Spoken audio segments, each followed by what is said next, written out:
Olá, guerreiros e guerreiras, tudo bem?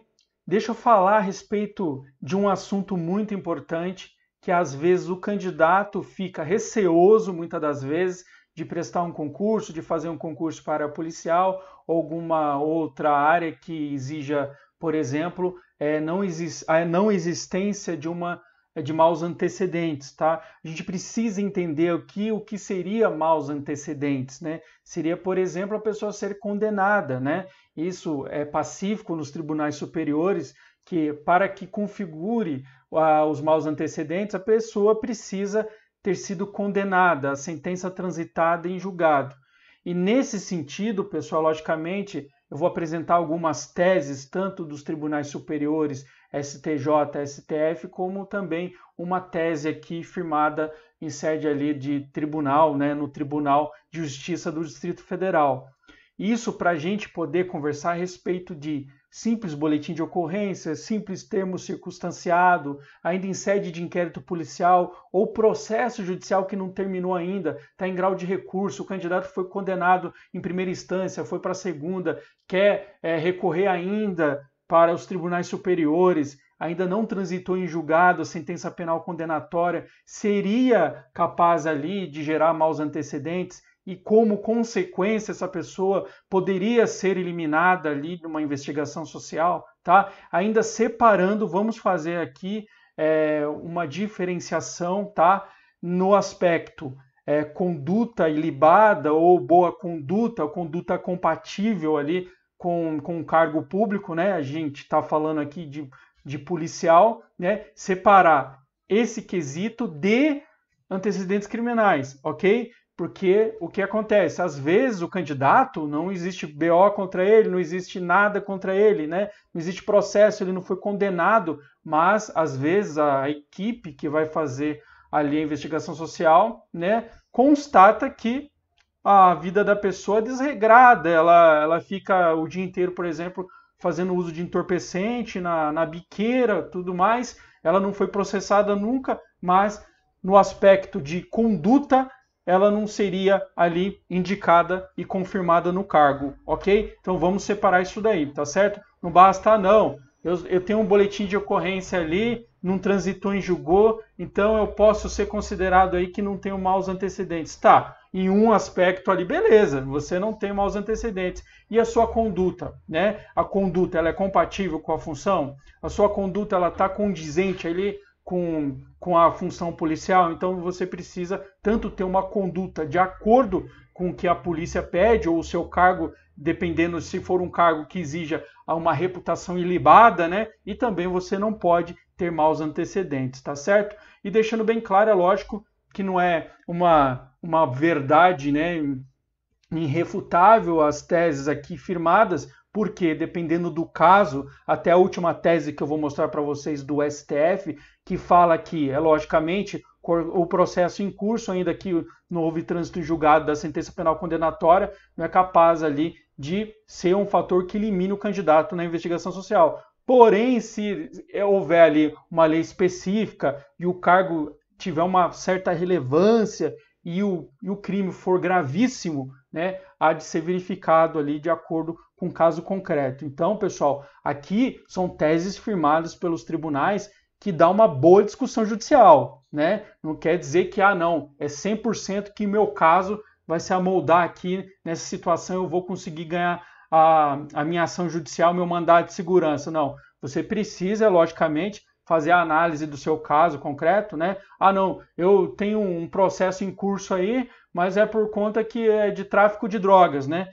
Poxa vida, não fui condenado ainda, mas tenho muitas provas no processo, coisa e tal, ainda estou recorrendo, né? Poxa vida, tráfico ilícito de entorpecente, é um tráfico internacional de pessoas, mas eu estou querendo entrar na polícia, né? Mas muitas das vezes você vai pensar que isso daí eu vou utilizar a mesma tese para todos os casos. Não, você precisa verificar o caso concreto. Se for algo gravíssimo, logicamente, é mesmo que você recorra, a possibilidade de você perder a ação ali é um pouco maior, tá? Vamos lá, sem rodeios, eu tive que fazer essa explanação inicial para que a gente possa entrar nesse contexto.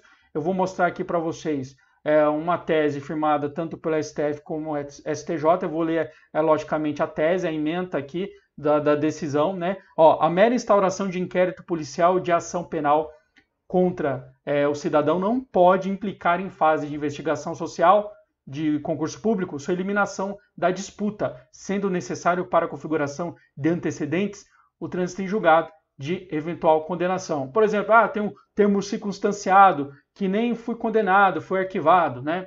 Não teve provas, tá? Você não foi condenado, tá? Não tem, pode gerar maus antecedentes, tá? Não, eu tenho ali um processo que foi arquivado por prescrição, o Estado não conseguiu provar, então não tem condenação, então não gera antecedentes. Então você precisa agir com razoabilidade, ok? Outra tese aqui do STJ. A mera instauração de inquérito policial de ação penal contra o cidadão não pode implicar em fase de investigação social de concurso público sua eliminação da disputa, sendo necessário para a configuração antecedentes o trânsito julgado de eventual condenação, ok? Agora aqui eu quero trazer uma tese também firmada pelo Tribunal de Justiça do Distrito Federal, tá? A eliminação do candidato do certame seletivo na fase da investigação social, em razão ter figurado em boletim de ocorrência que vier a ser arquivado, corroborando a insubsistência de fato indutor de maus antecedentes ou conduta social inadequada, encerra a conduta abusiva desarrazoada e ato ilegal da administração por afronta ao princípio da presunção de inocência, tá? Pois, agregado ao fato de que a imputação sequer redundará na instauração de ação penal, resultando na apreensão de que não fora alcançado por condenação penal, deve sobrepujar o princípio da presunção da inocência, tá? Então, nesse caso, pessoal, a mesma tese aqui que foi verificada no Tribunal de Justiça do Distrito Federal segue a dos tribunais superiores, ok? E aqui, para a gente finalizar, uma tese firmada ali pelo STF, numa notícia aqui que eu trago para vocês, em 2020, STF derruba a restrição em concurso público a quem responde a processo criminal. O plenário do STF decidiu, por maioria, que o simples existência de inquérito ou processos penais em curso não autoriza a eliminação do candidato em concurso público. Para o colegiado, a restrição nesse termo ofende o princípio da presunção da inocência. Mas o que acontece? A tese tem algumas minúcias, algo que precisa ser verificado. Com regra geral, né? Então, pode ter alguma coisa específica, especial? Pode.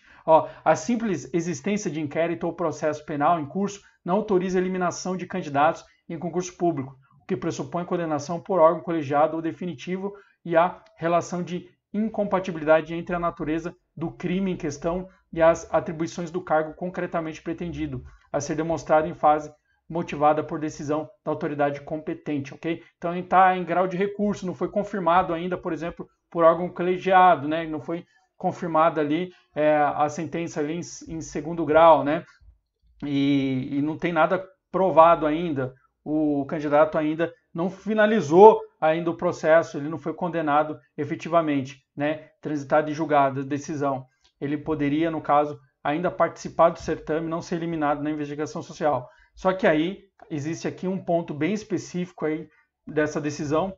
A lei pode instituir requisitos mais rigorosos para determinados cargos em razão da relevância das atribuições envolvidas, como é o caso, por exemplo, das carreiras da magistratura, das funções essenciais à justiça e da segurança pública, tá vendo? Segurança pública, sendo vedada, em qualquer caso, a valoração negativa de simples processo em andamento, salvo situações excepcionalíssimas, né? E de indiscutível gravidade. Então, nesse caso, lógico, a regra tem também suas exceções. Se for um caso muito gravíssimo, é motivo também, logicamente, mesmo que o candidato sustente, não teve decisão ainda, uma decisão que pôs fim ao processo, a condenação efetivamente, mesmo assim, se for algo excepcionalíssimo, de indiscutível gravidade, há de ser que a banca ali, no caso, poderia ali eliminá-lo, tá? E mesmo que ele recorra ali, pode haver ali um entendimento, logicamente, mais elástico, ele poderia continuar participando do certame, como também se for um caso muito grave, ele poderia ser eliminado, tá? Então, por isso que eu falei para vocês, não são decisões assim irrefutáveis, mas são, por exemplo, são mecanismos, né, que você pode utilizar como base ali para tentar, no caso, sua autodefesa. Por isso que existe o princípio da presunção da inocência, tá? Você só pode ser atribuído ali um fato delituoso, né, depois de transitado e julgado sentença penal condenatória, ok? Então, até que isso ocorra, você pode, de todas as formas, utilizar a legítima, todo o meio de defesa aí para que você possa conseguir uma decisão final, tá?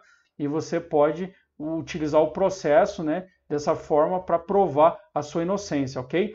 Pessoal, espero que tenha ficado bem aclarado esse ponto aqui. É um ponto ainda um pouco controvertido, mas é algo bem interessante de trazer aqui a discussão para vocês, tá? É algo, logicamente, que é mais chumbo grosso, é algo aí, não é arroz com feijão, mas é algo que já dá um pouco de substância aí numa argumentação tanto processual como também, dependendo do seu concurso, você, numa tal arguição aí, numa prova oral, poder discutir isso daí com bastante clareza, ok? Forte abraço para vocês, até mais.